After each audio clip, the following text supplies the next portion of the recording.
we're using arts as a tool to reach the students in that way. And, how should I go from feeling this one way, but also how are we going to continue that in the classroom? How are we going to support that attitude? The fact that the classroom teachers have the lesson plans and they get the curriculum means that they can use it for many years to come. So we're not just impacting that one group of students, it's potentially many years influence and impact.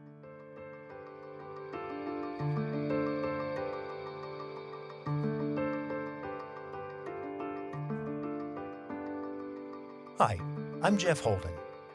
Welcome to the Nonprofit Podcast Network. Our purpose and passion is to highlight a nonprofit organization in each weekly episode, giving that organization an opportunity to tell their story in their words to better inform and educate the respective communities they serve, as well as provide one more tool for them to share their message to constituents and donors. Our goal is to help build stronger communities through shared voices and to both encourage and support the growth of local nonprofit organizations through podcasting. Thanks to our founding partners for their foresight in helping us transform the way conversations start. CapTrust, fiduciary advice for endowments and foundations.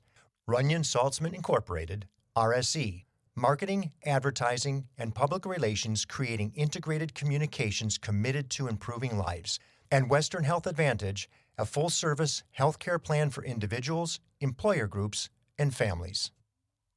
You've likely heard the Oscar Wilde line, "Life imitates art." Well, this episode, we're going to speaking with the leader of an organization that actually puts that phrase to work intentionally, to have life imitate art, or more importantly, to have art facilitate what can and should happen in life. And it's happening at the very earliest of opportunities in our educational infrastructure. Michele Hillen-Noufer is the Executive Director for NorCal School of the Arts. She's also a performing artist with a master's degree in education. After 25 years as a professional actor in film, theater, and television, as well as teaching, directing, and choreographing theater for youth, she turned her passion into a profession as an arts integration specialist, providing training and professional development opportunities for educators. She has authored cross-sector curricula integrating theater arts and social and emotional learning and theater arts and conflict resolution.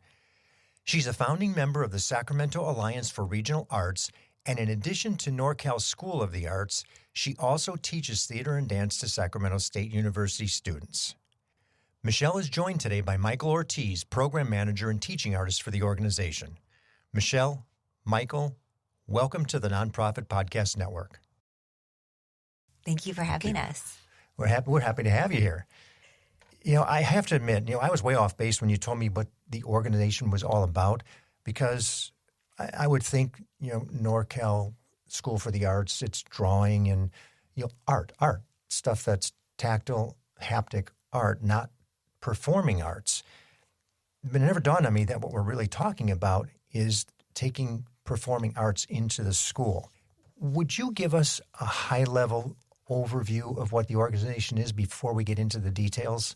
Yes, absolutely. We are an arts education nonprofit organization. So, again, we do bring in the visual arts when it comes to the sets of the productions, but really arts modalities that we're talking about are music, theater, dance.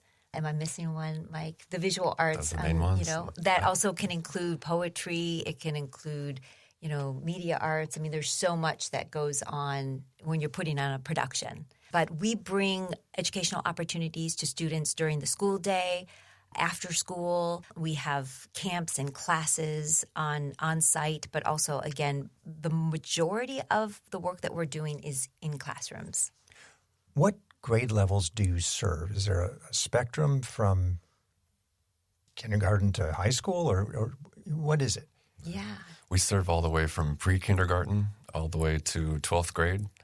And we even work with adult members of the community on our productions.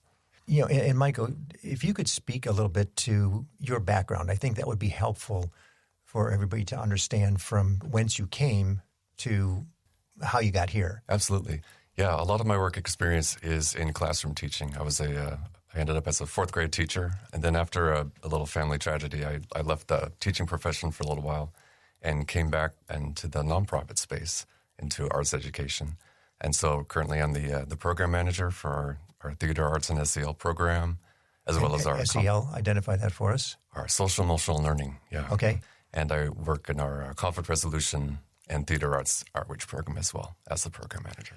So as these programs are in the school, you have a greater deal of relevance and understanding to what some of those teachers are going through and what they're having to deal with, to where maybe you can help interpret the best way to work with the students. Absolutely.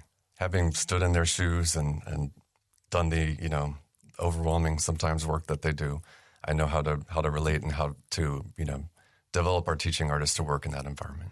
And I would imagine that anything we can do to help support them in a classroom is welcome in terms of what they have to deal with. Absolutely. Michele, how does the program get into a school? How does a school even know you exist? And then if they find out about you, how do they get their classrooms integrated to where you can come and integrate or implement the program? Yeah, so it started with the City of Sacramento CARES Act grant, where we received a grant and we were actually already able to go into the classroom and offer that to the district. And so really it can be grants that we receive. When we started at a school district, at Sac City Unified School District, the program was so popular, they had us come back and double the number of classrooms that we were in the second year.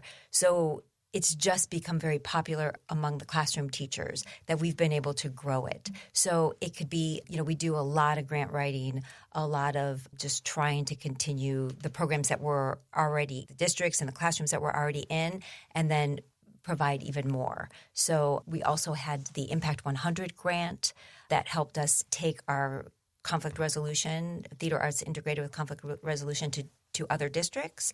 And we received a Department of Homeland Security grant that was a 2-year grant, and that was a violence prevention grant. So the DHS recognizing the importance of these types of programs to build community, to engage students so that they can have, authentic classroom relationships with fellow students, how to deal with conflict, how to recognize emotions, how to de-escalate emotions. So this was perfect for what they were trying to accomplish with their grant. And we're going to talk a little bit more about funding in just a minute. Getting back to the classroom and what happens in the classroom with the students from the performance standpoint, I'm just thinking, myself, there's a protocol for whatever that particular performance is that you're teaching, I'm assuming. Mm-hmm. But the students, especially in a conflicted situation where maybe that student's isolated, not very vocal, maybe would open up in this situation because they get to impart the real them in the character. Right. Do you see that? How does the program actually work? What do you see?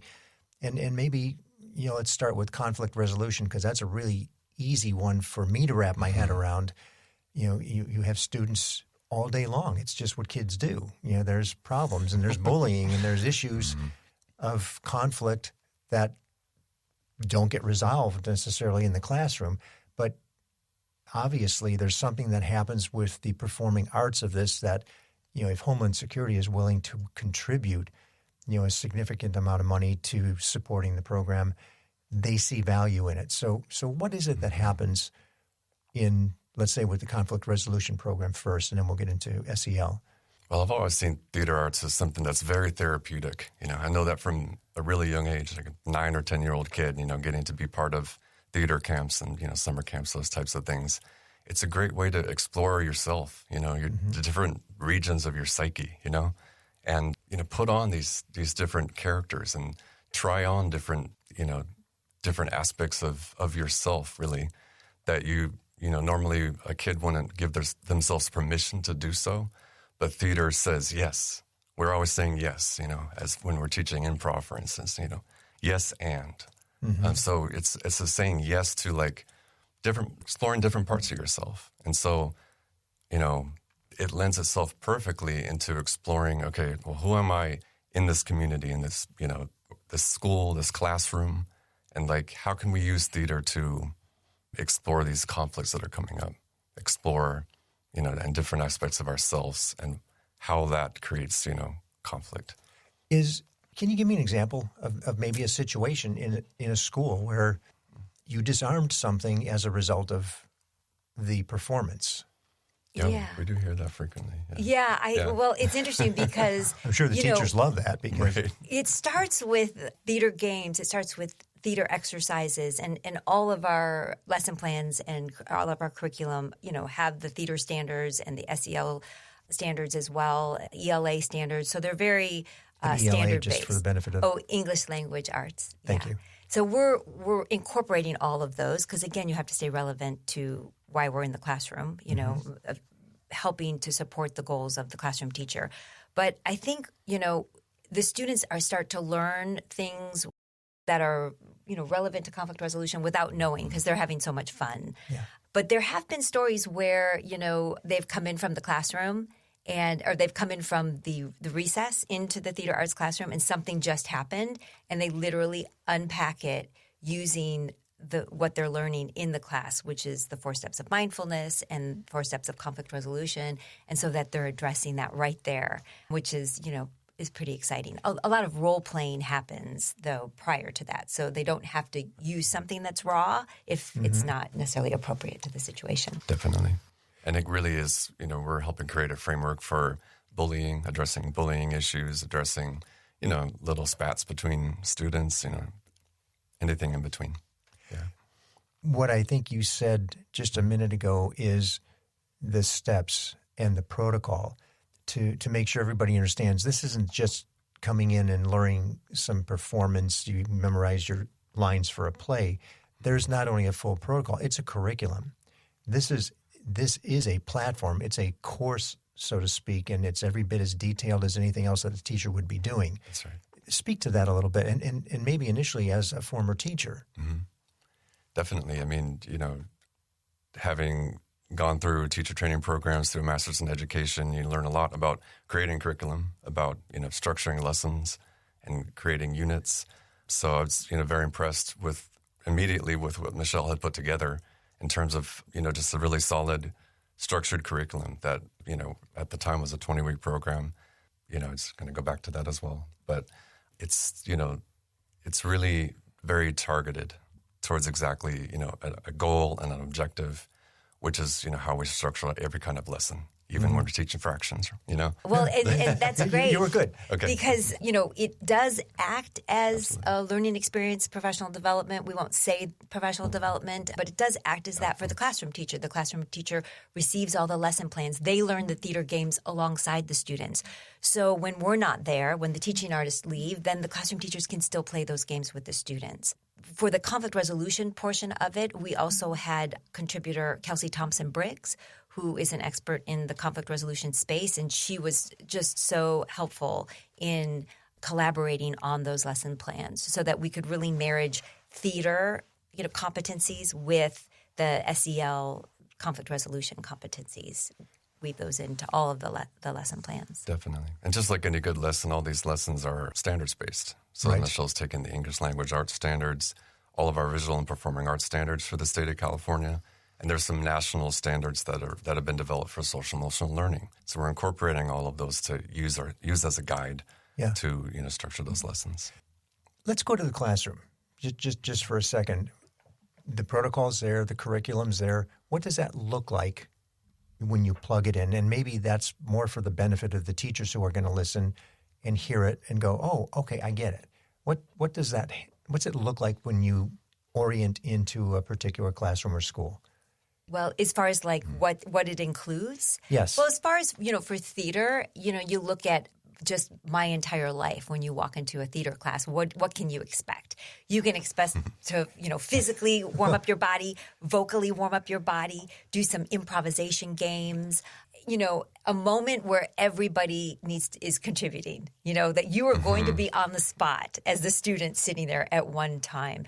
We know that for students that are dealing with trauma, that a specific order is important for them to know what's coming next. So if they're like, I love the improv game, but I really don't like the physical warm-up or the vocal warm-up or whatever it is that they might have an issue with. They know that it's going to move through that and we're going to get beyond that. So when they know the routine and there's a structure to it, I think that helps them get on board, pretty quickly.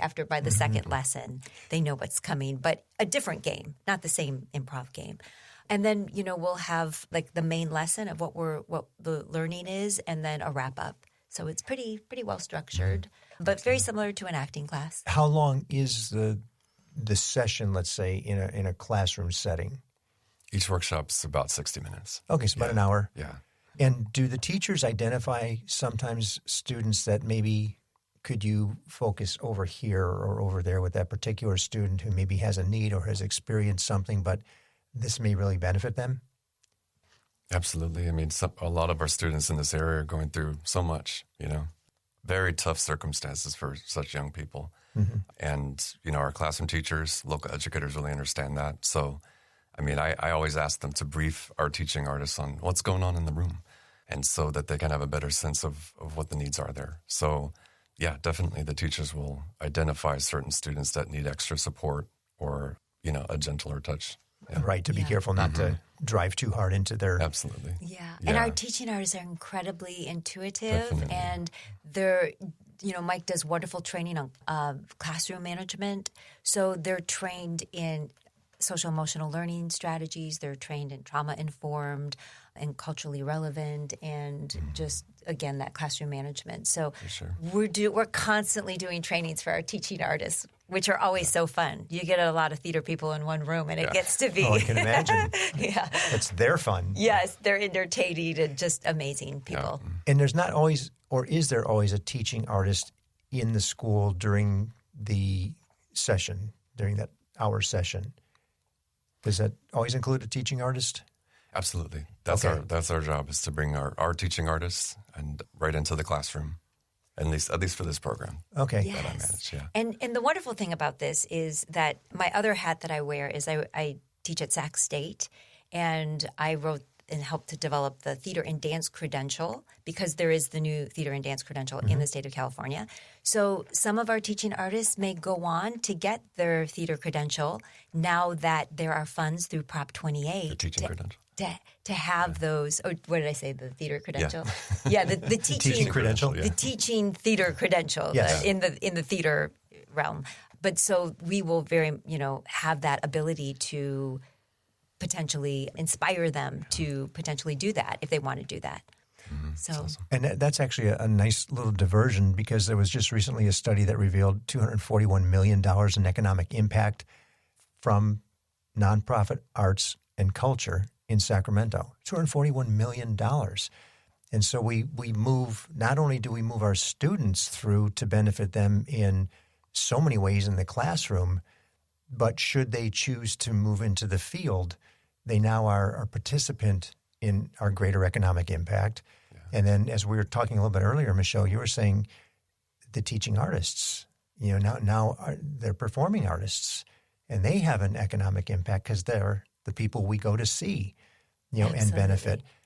So there's a really huge web of value that could potentially start in the classroom just from what you're doing here with the students, not to mention the benefit in the classroom of, the social-emotional learning and the overall conflict resolution that helps the teacher teach easier, I guess, in some way, shape, or form. I'm sure they would say, well, that's just scratching the very surface, but it's beneficial. Yes, looking at cross-sector work and, bringing the arts into another sector like we do with our conflict resolution program with violence prevention, there are just so many opportunities beyond what the arts already provide, whether that's benefiting, contributing to the economy, or benefiting our social and emotional fabric of our communities. There are just so many ways, and many collaborations are possible in this cross-sector work to have a bigger impact on our communities. With that, I wanted to say one thing about the AEP6. That's the survey that nonprofit arts organizations did in Sac County, where they provided data around their organizations and their impact. Yeah, and let's talk just a little bit more in detail about that. What is AEP 6?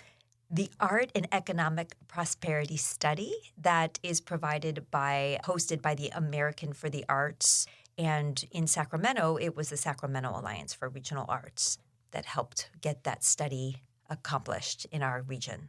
That data of impact is something you have available to where it's easily accessible for anybody who wants to see what that impact was. Right. So I'm on the board of the Sacramento Alliance for Regional Arts, and we were a part of making sure that the arts organizations in the county filled out that survey so we could collect that data. And we currently, on our website, info@artsforsac.org, we have a calculator where an organization can go in and put in some data and get their impact. So if we're writing grants, then we can have that available to us. So it's really important because the arts sector, arts and culture sector is a big contributor. We provide employment. We are getting people out, and it's not only economically but also just, socially, and people need this especially after the pandemic. We learned we need connection, and the arts help us do that in the community. Not only do we see the value through a study like this, but I would imagine there's probably some sort of, I want to say grading because I don't know what else you might call it, but through the classroom performances, how do you measure effectiveness of the program? Because with the kind of money that you get from those grants, I know they're going to look for accountability.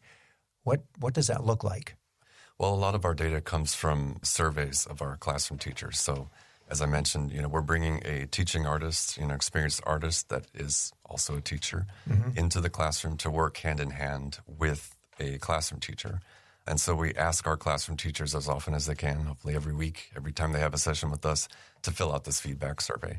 And it asks them, a couple number of metrics to rate their experience and to give a little feedback on how the process is going for them. And so we use that data to assess where we're at and, assess the impact and the success of the program. So, Michele, getting a little bit deeper into how you're measured, whether it be key performance indicators, KPIs, or metrics, what is it? So what we've been able to do with an entire school is track those behavioral scores from the students. We've been able to track them prior to the program, the conflict resolution program, and then also look at the post data. And we've been getting help from Dr. Michael Nguyen from Sac State. He's helping us collate and present the data. So we will be able to tell, are we making a difference in the classroom? Are we changing the dynamics and the way that the students deal with conflict? So actually, we've incorporated our Anchor University to help with the integration of that data. Yes, that's right. And Dr. Michael Nguyen is joining our advisory board at NorCal, which we're super excited about. Michele, you mentioned a little bit of the funding. We kind of scratched the surface of that. But getting into it a little bit deeper, Impact 100 was a $100,000 grant. That's a huge amount of money, just locally for the organization. What sort of presentation, what did they want to see? What was important for you to share to be able to demonstrate that you were worthy of a gift that large? It's interesting because I think that what we're doing is resonating with a lot of people. We all can see when you turn on the news, every morning when I watch it, I'm inspired to do the work that we're doing in the schools. You can see how people are not able to work through their emotions. They're not able to deal with conflict in an emotionally healthy way. So we teach students about conflict. Conflict is not a bad thing. It's a human thing, and it's an opportunity for deeper understanding of what's happening and a deeper understanding of the other person, and provides perspective. So I think this is what resonated with the community that voted in Impact 100. We're using arts as a tool to reach the students in that way. And there will be a system that they can think about. How should I go from feeling this one way and approaching this person and then sharing my feelings and coming up with some sort of peaceful resolve? But also, how are we going to continue that in the classroom? How are we going to support that attitude? The fact that the classroom teachers have the lesson plans and they get the curriculum means that they can use it for many years to come. So we're not just impacting, that one group of students. with this, the classroom teachers being on board with this, it's potentially many years influence and impact. We have these big boards that have the 4 steps of nonviolent communication, and that board lives in the room. And so the students can always turn around and look at that in their classroom for some guidance in those high-stress moments of conflict. And, we've all seen the statistics. National Alliance on Mental Illness has put out the data around, I think it's 19% of high school students have seriously considered suicide. Our students are suffering. And a lot of that, it's the overuse of technology and the use of social media, the overuse of social media.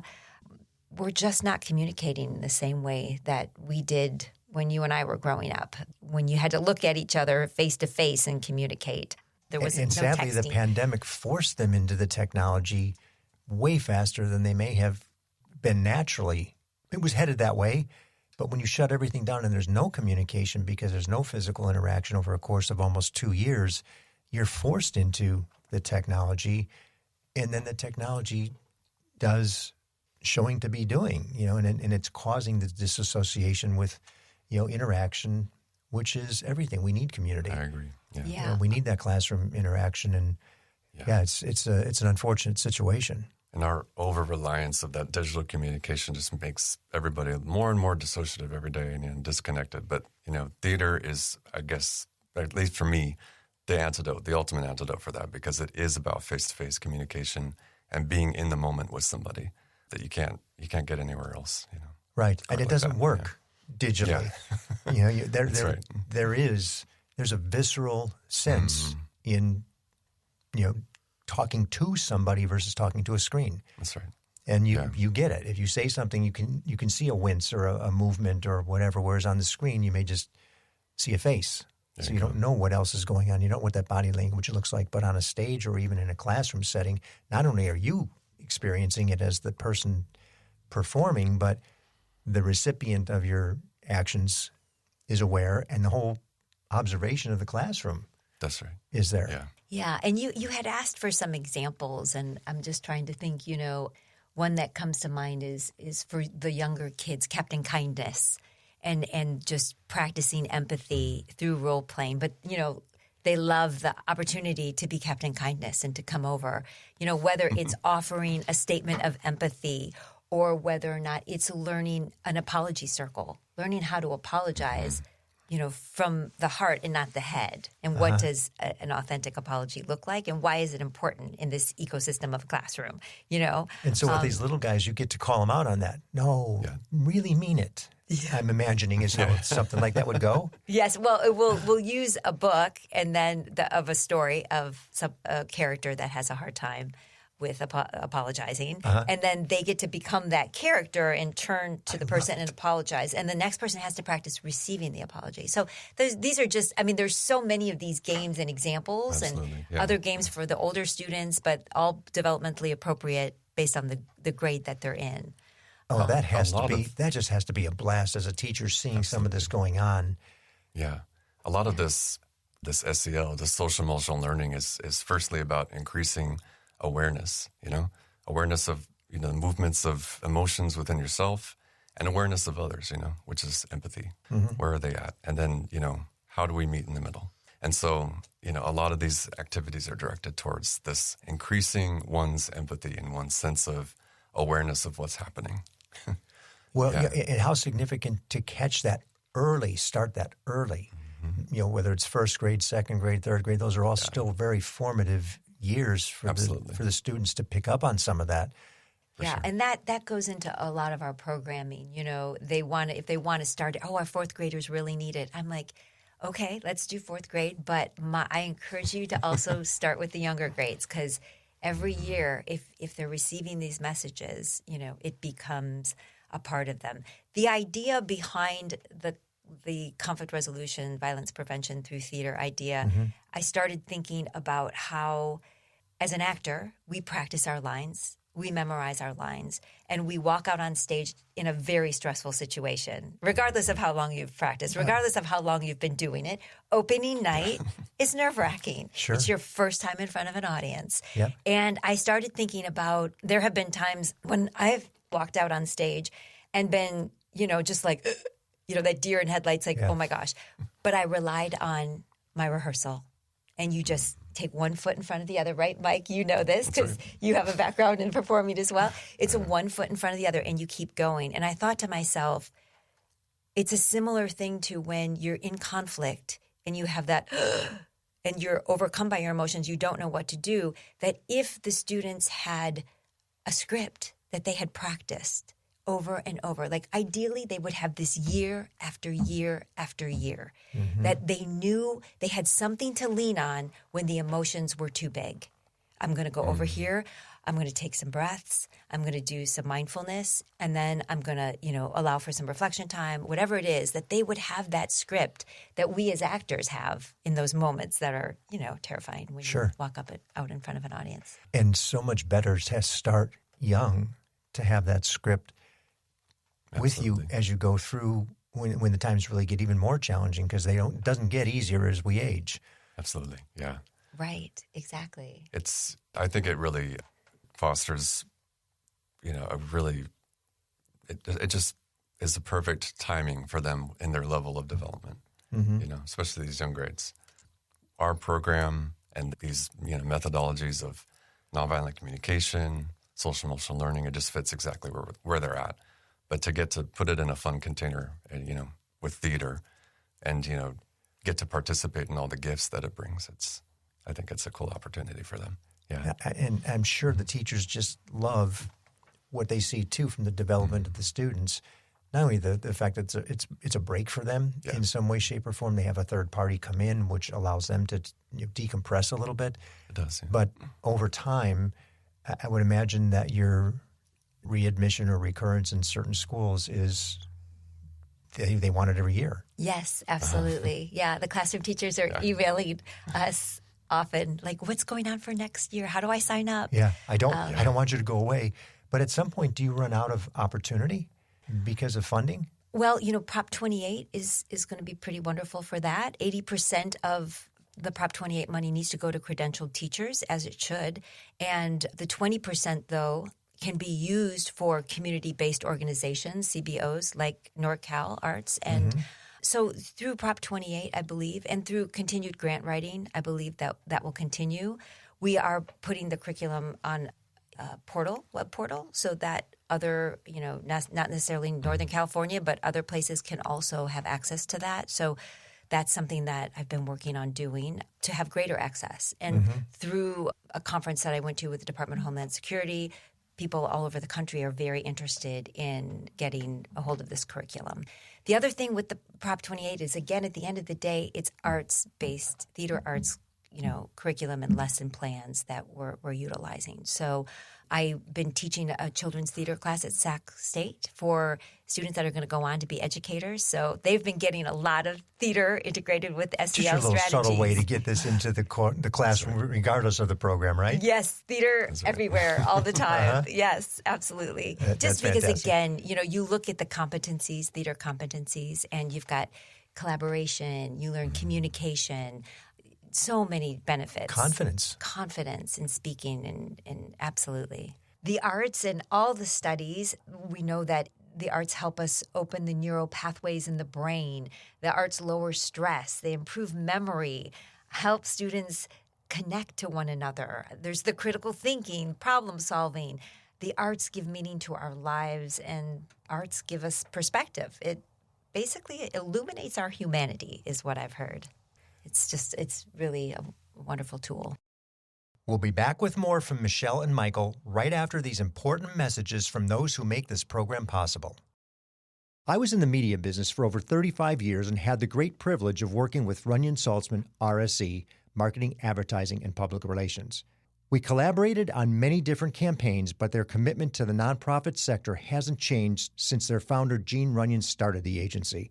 Over many years and many campaigns, Runyon Saltzman has been committed to improving lives by tackling California's most challenging issues. Guided by research-informed strategies and insightful, creative solutions, RSE develops innovative communications campaigns that raise awareness, educate, and reduce stigma in diverse communities throughout our state and beyond. To learn more about RSE, visit rs-e.com.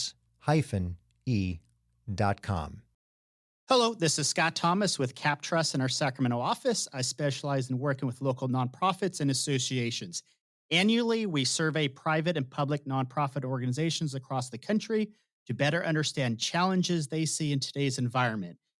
In our more recent survey, we heard concerns about proper board governance, mission-aligned investment, and how to implement alternative investments. If you would like a copy of the survey or to discuss your organization, look me up, Scott Thomas at captrust.com. I'm thrilled to have Western Health Advantage partnering with us as they do so much to support so many nonprofit agencies in our community. As a truly local health plan, you'll find individual and family options, employer options, plans for CalPERS and Medicare Advantage. From medical services to pharmacy, health and wellness support, as well as behavioral health care, Western Health Advantage has a plan that fits what you need. As an employer, for profit or nonprofit business, individual or family, you can find more at westernhealth.com. Let's talk a little bit about funding now, for real funding. How many paid people are on staff? We currently have 60 employees, about 10 full-time employees. We have about 50 teaching artists that are in the classrooms. Because again, we're doing this program. We're also in the after-school space, providing dance, music, theater classes, as well as full productions. We put on, 24 productions, sites. A year? 24? This last school year alone. 24 sites. Current school year, yeah. That's a lot. It is a lot. That's 24 events Yes. that you're creating on top of the other curriculum and in school and the classroom. How many classrooms are you in at any given point in time, so to speak? As far as 10-week residencies, we had about, I would say, 500, close to between 450 and 500 this year. And that's the 10-week residencies, whether it was 10 weeks of theater arts integrated with SEL or 10 weeks integrated with conflict resolution. Wow. That's a lot. Yes. Yeah. So you're one of the bigger organizations, relatively speaking, when you look at nonprofits across the community. $2 million plus budget, $100,000 from Impact 100, which was great because that's really all local.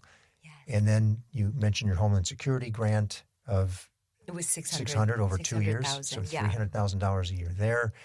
How else do you fund the organization? What other things do you do to grant writing, I think you mentioned? Yes, grant writing. We'll have service contracts where districts will contract with us through grants that they may have received, and then they will engage with us in that way. So actually fee for service. Right. Absolutely, Got it. yes. So through the grants that they're getting, whether those are social-emotional learning grants from the CDE, but we're able to contract with districts for other funding that they have under funding sources. The thing that we are currently doing an expansion into the after-school space as a primary provider, and we're providing an arts-based after-school program. So that is something brand new. We have 50 teaching artists, 10 full-time, and we're now hiring about 40 to 45 more lead teaching artists, but they're lead team leaders in the after-school space, and also program managers and assistant program managers. So we're currently hiring. That's amazing. Yeah. That's great to hear, too. Absolutely. Because those, again, being able to bring so many of the arts modalities to students who may not have had the opportunity to experience them, we're going to infuse that in our after-school program. So we're very excited about that. We're going to be starting in 5 schools in July and August. Okay. In the fee-for-service space, are you finding that the opportunity is still there given the state's budget situation? Yes, because Prop 28 was passed, so that's definitely an option. As quickly as we are trying to get people credentialed with the theater and dance credential, there still is that. There's going to be those couple years where it's going to take the state to get to. I think they have to hire some 15,000 arts teachers, theater, to fulfill what all the districts are looking for these teachers. Mm-hmm. So Which isn't necessarily too bad because you've got these performing artists and teaching artists who can move into some of these roles, yes? Absolutely. And Okay. so, we're about to hire all of these, probably most of them will be college students that are looking to go into education, looking to go into the arts, and we're going to be able to bring them on, help train them, get them, get them inspired, and then they can move on to potentially getting their credentials. So we definitely feel like we are a portal and a pipeline to helping staff all of the districts with their theater, dance, and music teachers. Yeah, they're coming in more prepared than they might otherwise be. Yes. They've already been in a classroom. They've been experiencing what the situation's like at varying grade levels. And oftentimes what the districts are finding, because some of them are contacting me Sure. to try to find artists or teaching teachers, theater teachers, is they are finding that everybody's like, but I want to teach high school. They all want to teach high school. But I think through our program, they're falling in love with bringing the arts to different age groups, to kinders. I mean, it's through this program that I fell in love with teaching kinders. I was like, when I retire from doing what I'm doing, I want to become a kinder teacher because they are so fun in seeing their they just open up my own artistry watching how they approach the arts. Yeah. They're still receptive. They haven't learned how not to be receptive to whatever it is. What I've found from also being a teaching artist with NorCal is they're so imaginative. Imagination comes very natural to them, To teach theater to adults or even college students. There's no judgment in kindergarten, first grade. Yeah. So many filters and so many, insecurities and they're holding back even when they get to middle school or high school. But kids will go right there with you, right into the realm of imagination. And that's how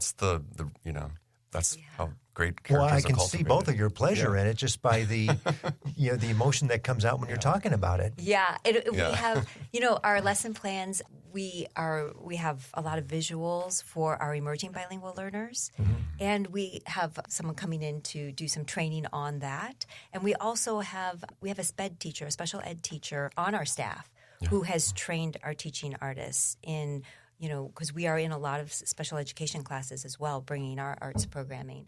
So I really feel like all of our teaching artists have not only, and I always say you love your art, whether that's theater or music or dance, but then there's the art of teaching. Mm-hmm. And I really feel like just all of the artists being together and training and doing this work and sharing ideas and sharing the challenges that they might have in the classroom, Absolutely. They are inspired with working on their art of teaching. We have a captive audience right now. If somebody's listened through this far, they have an interest. They're curious to know a little bit more. What is the greatest need in terms of what you're looking at for the organization to continue to grow, to be able to provide more in the classroom? What would you say to somebody with great interest as we're sitting here today? That's a great question. I would say we're looking, are looking for multiple spaces around. Like we have a satellite summer performing arts camp that we're doing in Rancho Cordova. So, looking for opportunities for space is always, a good thing. Mm-hmm. Of course, everybody needs space, right? And by space, how much are you talking? I mean, I'm visualizing like a warehouse stage setup, but you don't need something that big, do you? Oh, yes, absolutely. You do? Sure, we'll take that for sure. Anybody want to be like the, whatever their name is, performing arts, building, we will name it after you. Rehearsal space to run, our classes. We have many, classes that, NorCal proper runs. Performance spaces, obviously. Classrooms. We want to continue, and I would say, Mike, with all your amazing trainings, we want to continue to inspire people who love their art form to pass it on. I think about this story. I'll never forget. Forget it. I was a ballet dancer. I started. I grew up doing dance, and I remember my father. I was in the car, and he said, "Well, he said, what do you want to do?" And I was like, "I want to be a dancer. I want to be a performer." And he said, "Oh, maybe you could teach too on the side." And I said, "Oh no, I'm going to perform." He said, "Oh, you must not love it enough yet." That's what he said to me. Interesting. He said, "You must not love it enough." And I remember I've always filed that away because I was like, what does he mean by that? And when you love something so much, you want to pass it on. Another experience I had was I worked in the summers at Interlochen Music Camp, which is a performing arts camp in northern Michigan. And Itzhak Perlman was performing for all. We would all come, all the staff and the students would go and hear these amazing concerts. Wow. And he performed, and he said, acknowledging that a lot of the audience were classroom teachers that would work at Interlochen during the summer. And he made the statement something like, I am a professional violinist because I'm not talented enough to be a teacher. So really acknowledging that art of teaching, and that just stayed with me, acknowledging that the talents and the gifts of these classroom teachers, and we have been so inspired by the commitment of these classroom teachers and how important what they are doing in the classroom, what it means to them, that when we go in there, our teaching artists want to do the best job possible to make a difference and to just support the classroom teacher. How commendable. Absolutely. That's an unusual ask from what we normally hear. Many times it's just, can you open up a wallet and send us money? And occasionally we'll hear, we need people. We can't get people. It sounds like you've got those two challenging issues for most nonprofits in pretty good shape.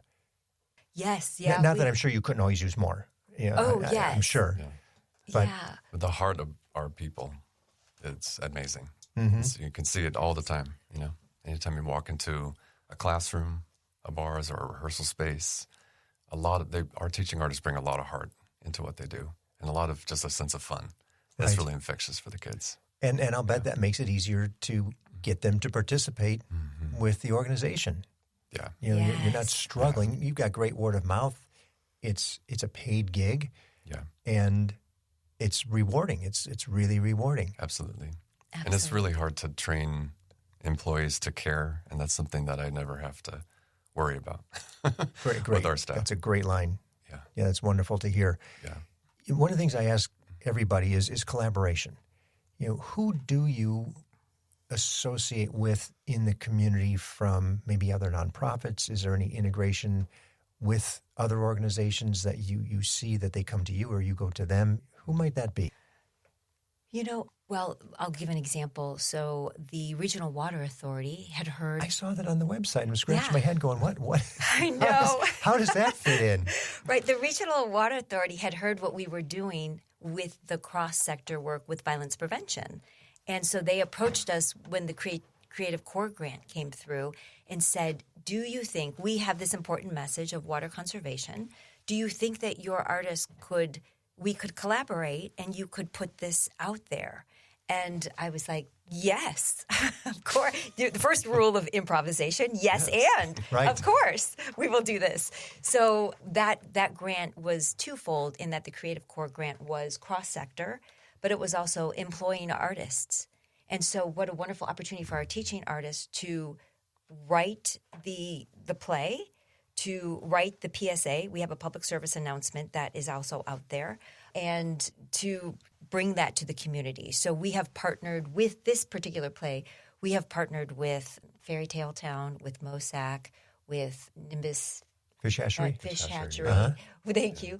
With, the list goes on, La Familia, the Crocker, we're working on hopefully potentially with the zoo, bringing this water conservation play called Drip Drop Hip Hop, A Journey Through the American Watershed. And I just want to give a shout out to Julia Flores, our program manager, who really helped the artists collaborate on the writing of it and really took the helm on that. And I think that's unique. That is really unique.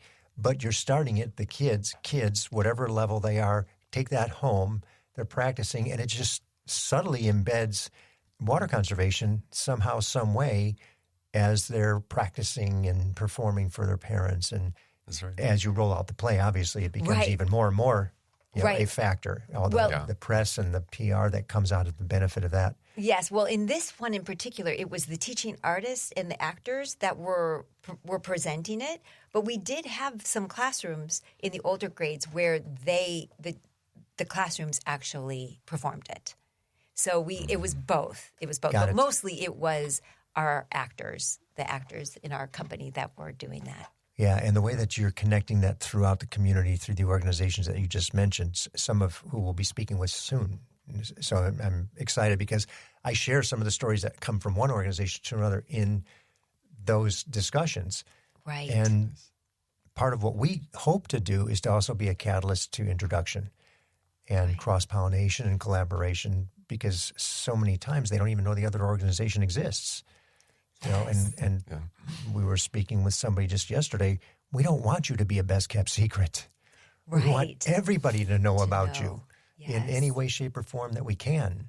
Yes, Yeah. I would be amiss to not mention the City of Rancho Cordova and the Enhancement Fund grant that has been really vital in helping us be in the Rancho Cordova community.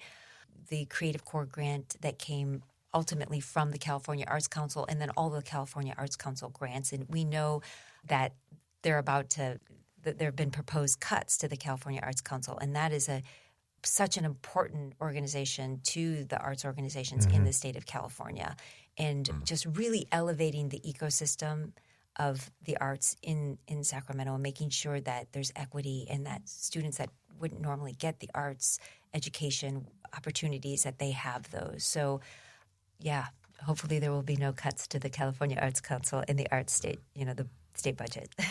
Hopefully not. Unfortunately, I know they have a lot to do, but yes, of course. Agreed. We understand there are Agreed. lots of priorities, but and there's a lot of people not happy. yes, I know. Well, you both have been wonderful. Thanks, And Jeff. I'm a huge fan of education and sat on a board for a variety of different educational nonprofits over the course of my time in Sacramento. And I think you can do so much with education. It breaks the cycles of poverty, and it changes the dynamics of families and economies and cities and community. So the fact that you guys are doing what you're doing in such a unique way is exposing so many more students to something that maybe they never would have had the opportunity to see, feel, experience, know. And you do it through the support of teachers who are the lifeblood of the educational system. We have to have them well in order to do what they do, because they're so, so important. So thank you for such a neat approach to it, and for such a commitment to both the arts and the students, because it's the combination of both that pushes it out into the community. Thank you, Jeff. Thank you. Thank you for having us. Absolutely, Thank you for my seeing pleasure. that. That's a deep level of seeing. So thank you. Yeah. Well, thank you. Yeah. Thank you. Thank you for listening to the Nonprofit Podcast Network. I hope you enjoyed the episode. If what you heard moved you, please reach out to that organization and do what you can to help. If you like and appreciate what we're doing to support local nonprofits, please give us a positive review, subscribe, and share. If you're a nonprofit with an interest in participating in an episode, you can reach me at jeff@hearmenowstudio.com. If you have a need for the services or products our sponsors offer, please reach out to them. Cap Trust, fiduciary advice for endowments and foundations. Runyon Saltzman Incorporated, RSC, marketing, advertising, and public relations, creating integrated communications committed to improving lives. And Western Health Advantage, a full-service healthcare plan for individuals, employer groups, and families. The Nonprofit Podcast Network is a production of, is recorded at, and edited by Hear Me Now Studio.